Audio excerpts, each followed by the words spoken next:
Sometimes the noise inside your head gets too loud. There are too many things competing for your attention. It gets hard to move from where you are to where you're going. You feel stuck. You feel indecisive. A critical point in my career was when I discovered I was no longer energized by the work I was doing. I could not drum up the passion to do what was necessary. The conflict and the tension was growing, and I had another choice to make. Do I continue with what is familiar in HR, or do I leap into an adventure I never dreamed I'd take, into entrepreneurship? It is likely no surprise to my listeners I took the leap. The greatest challenge wasn't actually the leap. It was how to land. That's the short story. Hi, I'm Becky Fraser, an award-winning coach, author, and entrepreneur. I'm also a leader shaped by decades of experience, inviting others on a journey towards adaptable leadership and fulfilled potential. Welcome to Short Story Long.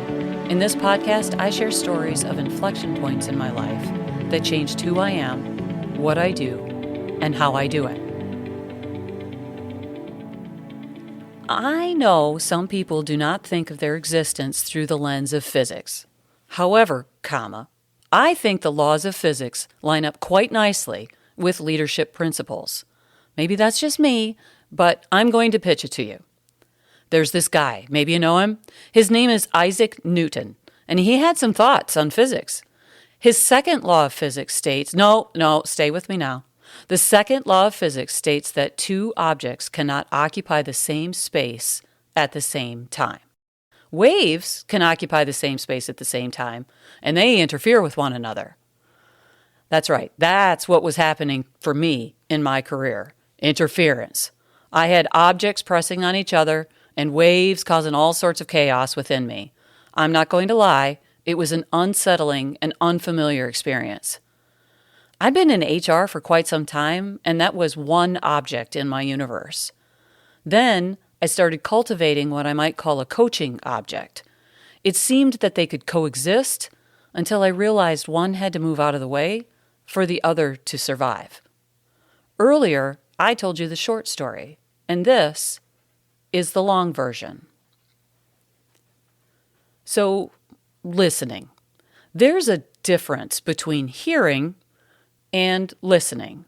For me, it was time to listen to the voice that was singing inside me. I was ready to take a leap into something new, yet I wasn't sure what that was going to be. Yet again, I faced an important question, an inflection point, if you will. It was becoming clear for me that to feel good, I needed to release the things that didn't feel amazing. I knew I couldn't stay on the path I was on, even though it had treated me pretty well. It just wasn't fulfilling me anymore. I needed to release one object in my life in order to make room for a new object. At that time in my life, I could not hold both at the same time. There wasn't space for that. You see, I was following two parallel tracks. One with a 9 to 12 month coach training program, while I was also working full-time in HR. My goal had really been to use some of the learning from the training to affect my energy in the HR role and to make me a stronger and fuller HR professional. Yeah, that kind of came with mixed results.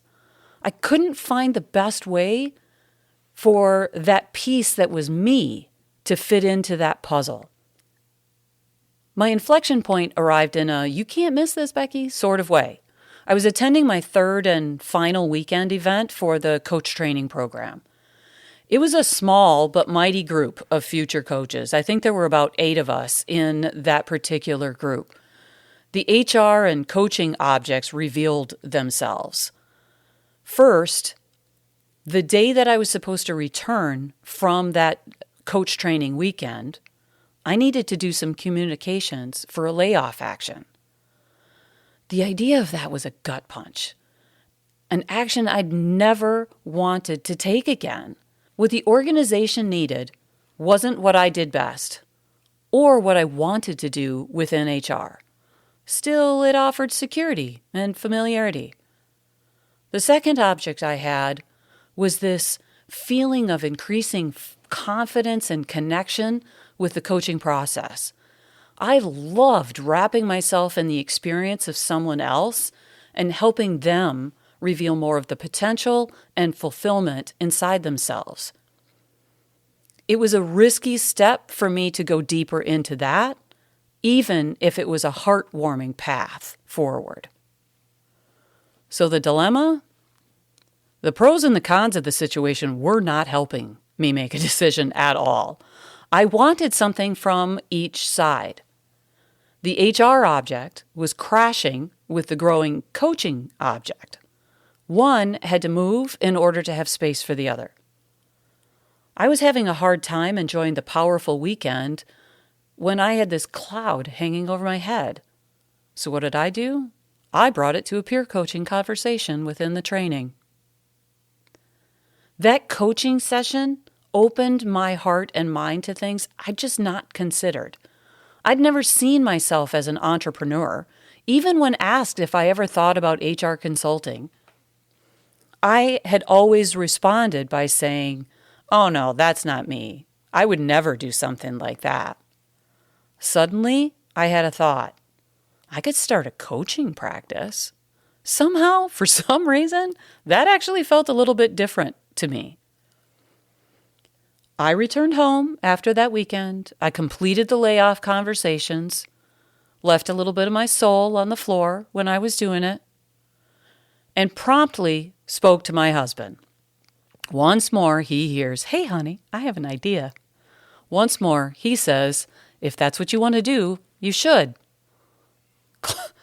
Wow, now I might have to do it.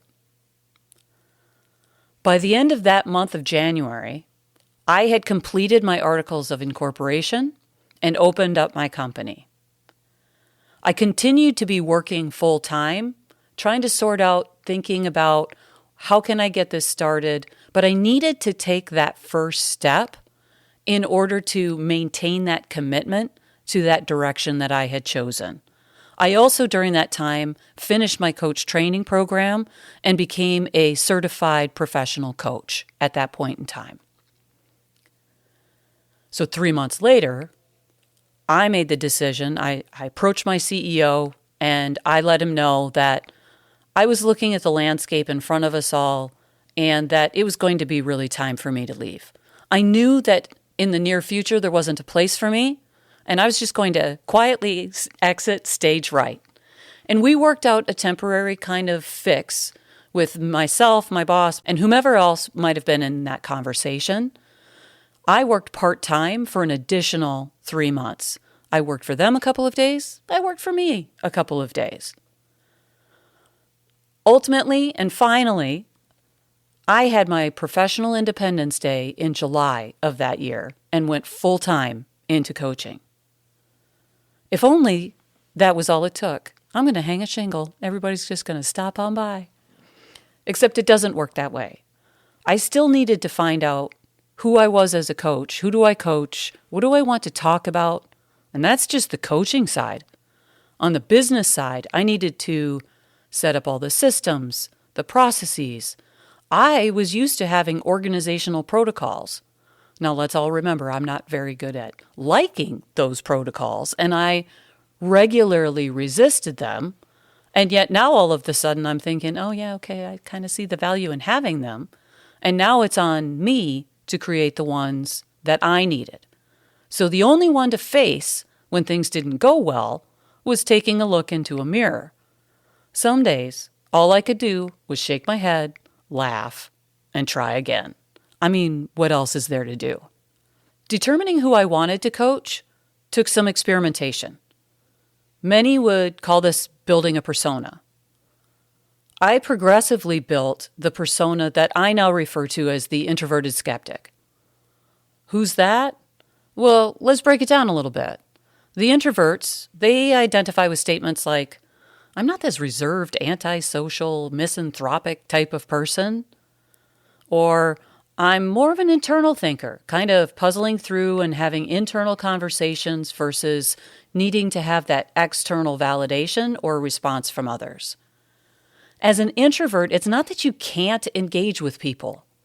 Often, introverts are very social.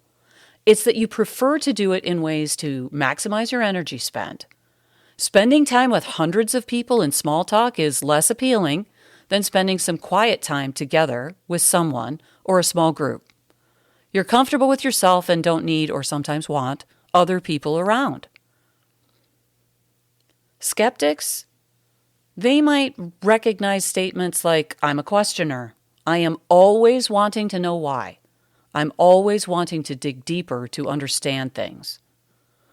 Or I'm highly skeptical in those situations where I've seen evidence not to trust. Once I build trust, I can accept more at face value, but probably with a little digging too.